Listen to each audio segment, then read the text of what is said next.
où on ne libère pas sa foi pour laisser Dieu agir.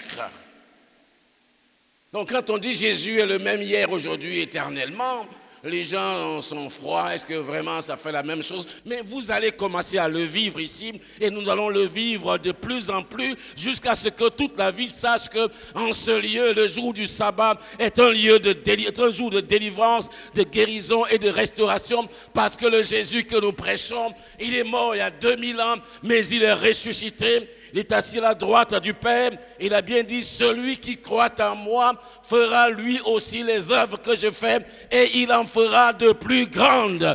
Et ce Jésus veille sur sa parole pour qu'elle soit accomplie, pour qu'elle soit honorée, même en 2017. Donc on veillait sur Jésus pour voir s'il va guérir cet homme. Et on voulait trouver un moyen de l'accuser. C'est intéressant pour moi de savoir que les gens de son époque savaient qu'à coup sûr Jésus va guérir. Il faut que nous sachions qu'à coup sûr Jésus va guérir. Et nous disons à coup sûr Jésus va guérir. À coup sûr Jésus va guérir. À l'époque, ce n'était pas le contraire qui était évident. À l'époque, c'est le fait que Jésus va guérir à coup sûr qui était évident. L'évidence irrésistible, c'est que Jésus de Nazareth présent va guérir. Et alors que je vous parle, je n'ai pas besoin de vous toucher parce que ce n'est pas moi, c'est le Christ. Je ne prêche pas ma parole, je prêche la parole de Jésus-Christ. Alors que je vous parle, la puissance du Saint-Esprit est là dans cette assemblée, opérant dans les corps, opérant dans les vies. Il peut te toucher et te libérer et briser des chaînes qui ont duré des années et des années parce qu'à coup sûr, Jésus guérit. Et alors les gens épiaient Jésus et Jésus se lève. Il demande à l'homme qui avait la main sèche, il lui dit, tiens-toi debout. C'était aussi un jour de sabbat. Et lorsque l'homme est debout, Jésus s'adresse à ses détracteurs, à ses accusateurs, à ceux qui le poursuivent dans tous les petits coins pour trouver un moyen de l'accuser sur les œuvres qu'il accomplit. Il leur demande, est-ce qu'il est permis de faire du bien ou du mal le jour du sabbat? Ça, c'est la façon de traiter la théologie, la façon de Jésus de traiter les problèmes théologiques. Vous dites qu'on ne doit pas travailler le jour du sabbat, je suis d'accord. Mais je vous pose la question, est-ce qu'il est bon de faire du bien ou du mal le jour du sabbat? Personne ne peut répondre. Et la Bible nous dit, l'évangile de Marc, Jésus promena les regards sur eux, indigné, navré de voir que des religieux n'ont pas compassion de misérables, que des religieux ont passé avant le besoin de restauration, le besoin de guérison, le besoin de délivrance du peuple qui vient dans la maison de Dieu. Ils ont passé ce besoin en dernier plan, ils l'ont ignoré pour mettre en avant les traditions religieuses qu'ils ont inventées. Ils ont déformé le sens des choses que Dieu a données à son peuple. Jésus est navré. Il n'y a rien qui amène Jésus, qui amène Dieu à être navré que l'hypocrisie religieuse, que l'aveuglement spirituel. Navré de voir que ces gens sont si aveugles. Jésus dit à l'homme, étends tes mains. Alléluia. Comment on peut demander à quelqu'un qui ne peut pas bouger sa main, étends tes mains, avant même que le Saint-Esprit l'ait touché? C'est ça la foi. Il y a ce que Dieu dit et il y a l'obéissance que tu fais. Et si tu obéis en t'appuyant sur quoi? Sur la parole de Christ. Pas sur les sentiments, pas sur un homme, pas sur la dénomination. Ce n'est pas une dénomination qui guérit. Un homme est un instrument de la part de Dieu, mais c'est Dieu qui agit. En t'appuyant sur la parole de Dieu. Il se peut que ce matin, dans cette salle, tu sois là avec une situation indescriptible. Il se peut que les médecins qui nous aident tant et dont nous avons besoin, qui t'a dit quelque chose de vrai, pas de faux. Parce que leurs appareils ont vu. Ils ont dit, c'est pas possible, c'est pas possible humainement, c'est fini. Ils ont dit, c'est grave. Oui, c'est grave. C'est le verdict des hommes. Ils n'ont pas menti. Mais au regard de la parole de Dieu, au regard de ce que Jésus est le même hier, aujourd'hui et éternellement, alors que tu es là dans cette situation, tu prends la parole de Dieu et tu plantes ta foi dans la parole de Dieu. Tu dis ce que les hommes ont dit est réel, mais ce que Dieu dit est vrai. Je veux mettre ma foi dans ce Jésus de Nazareth qui est le même hier, aujourd'hui et éternellement. Je veux croire en lui. Tu le fais, la main de Dieu, la main de Jésus-Christ va agir dans ta vie et tu verras des signes, tu verras la main de Dieu, tu verras le prodige, tu verras le miracle que tu attends dans ta vie. C'est ça la clé. Jésus dit, étends tes mains. L'homme obéit, il étend ses mains. Et tout à coup, la puissance de Dieu le touche. Il est libéré. Laissez-moi vous dire, les miracles s'opèrent toujours sur la base de la foi en la parole de Dieu. Sur la base de la foi en la parole de Dieu. Et non pas sur ce que tu sens. Et cet homme a été guéri. Beaucoup plus loin, encore un autre jour de sabbat, Jésus arrive à une piscine de Bethesda. Et là, il y avait un homme malade depuis 38 ans. Dans cette piscine, un ange venait descendre de temps en temps. Et de nombreux malades étaient couchés.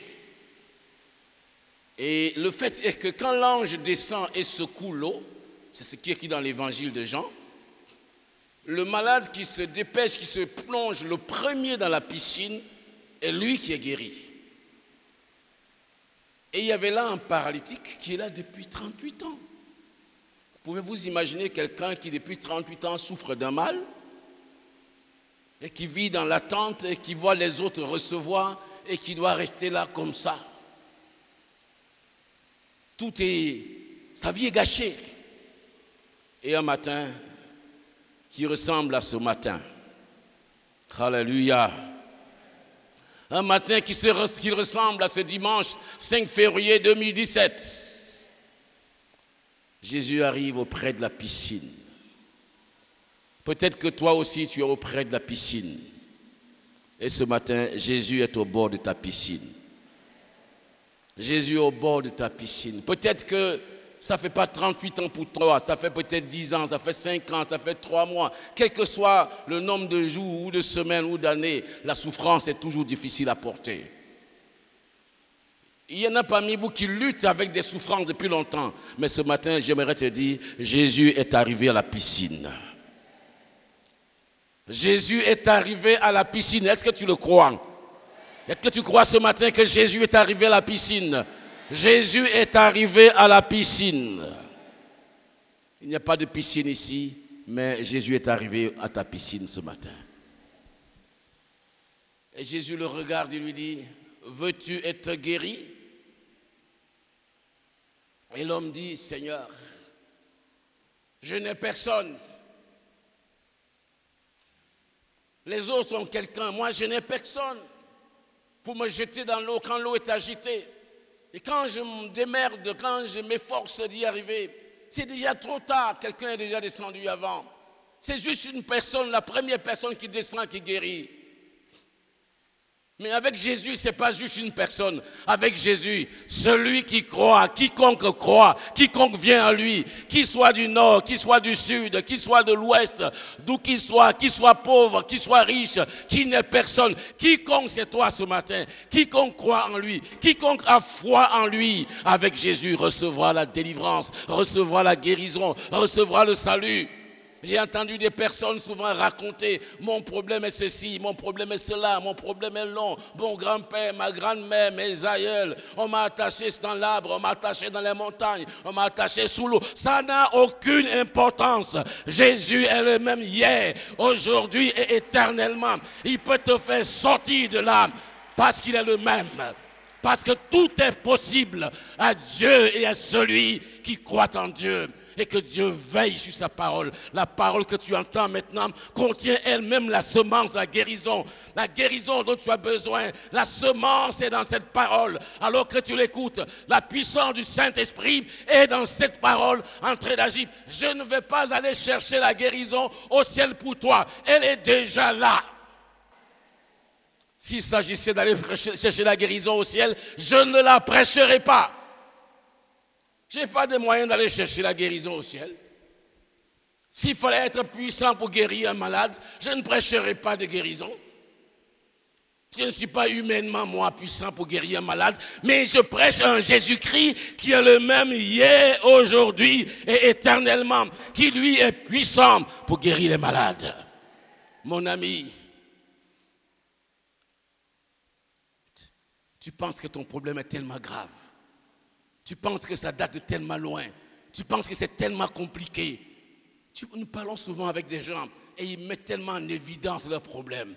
Franchement, je préfère fermer mes oreilles lorsque tu parles de la gravité du problème. Je veux regarder la parole de Dieu. Je veux regarder ce qui est écrit dans la Bible. Si tu regardes tes problèmes, tu auras peur. Si tu regardes tes problèmes, tu seras dans l'incrédulité. Et si tu regardes la parole de Dieu, la foi va naître dans ton cœur. Et la foi va te rendre libre. Plus tu regarderas aux problèmes, plus ils deviendront grands devant toi. Plus tu regarderas à Goliath, plus il va grossir. Et toi, tu vas devenir petit à tes propres yeux. Alors qu'aux yeux de Dieu, tu es vraiment un géant. Jésus dit à l'homme, lève-toi. J'aime bien la manière dont Jésus fait. Jésus, ce n'est pas dans l'euphorique.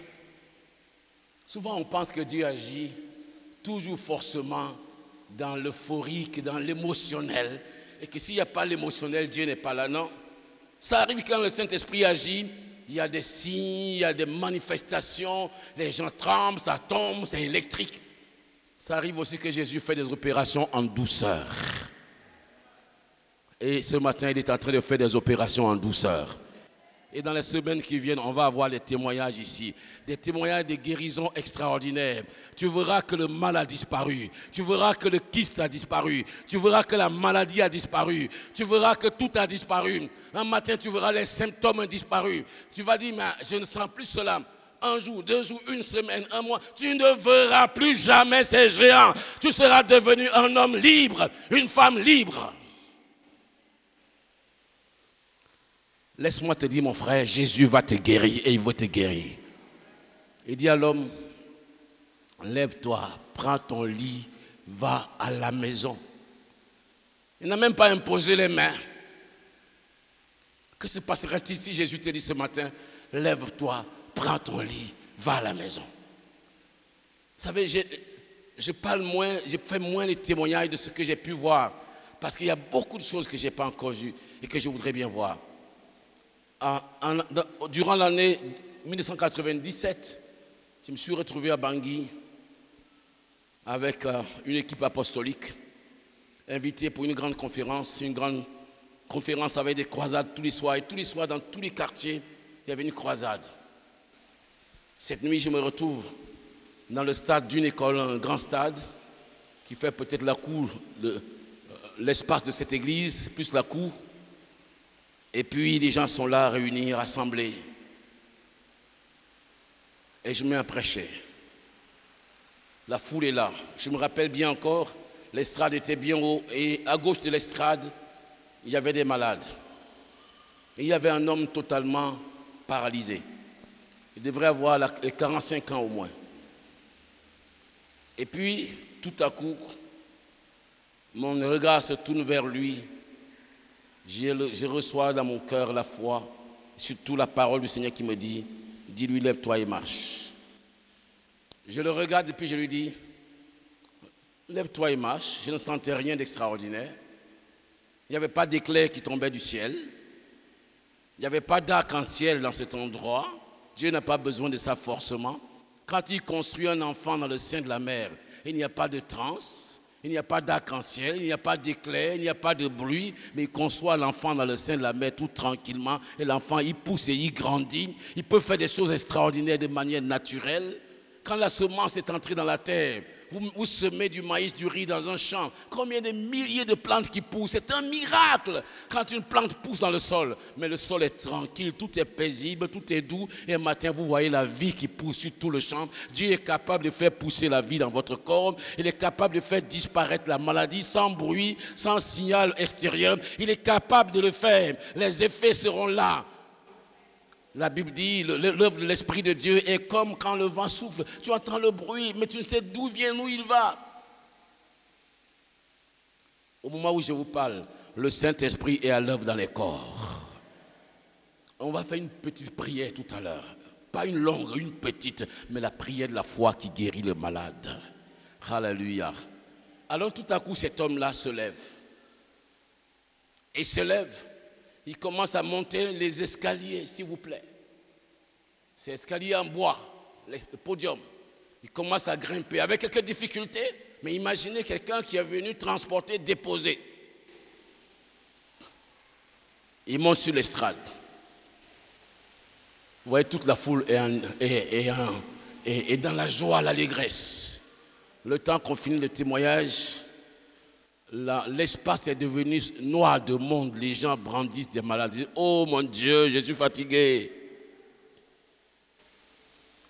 C'était la main de Dieu. Jésus-Christ est le même hier, aujourd'hui et éternellement.